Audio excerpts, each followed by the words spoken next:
أيها الشاب وأيتها الشابة الغرقان في وسائل ومنصات العالم، اهدأ قليلا واحترز. اهدأ واحترز ولا يضعف قلبك. اقفل الموبايل شوية كده، اقعد مع نفسك، اقعد مع ربنا كده، واطلع على السطح كده، او اقف في البلكونة بتاعتك كده واشرب كوباية شاي كده، واقعد كده، اقعد حكي مع ربنا شوية، حكي مع نفسك شوية، انطلق بروحك شوية.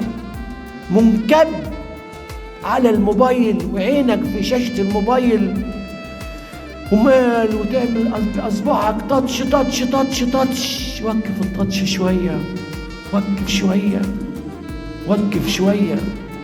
أصبعك نعمت من التاتش ده.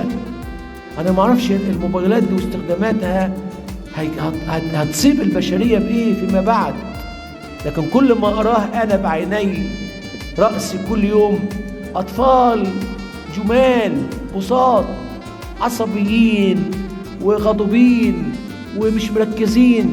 ليه؟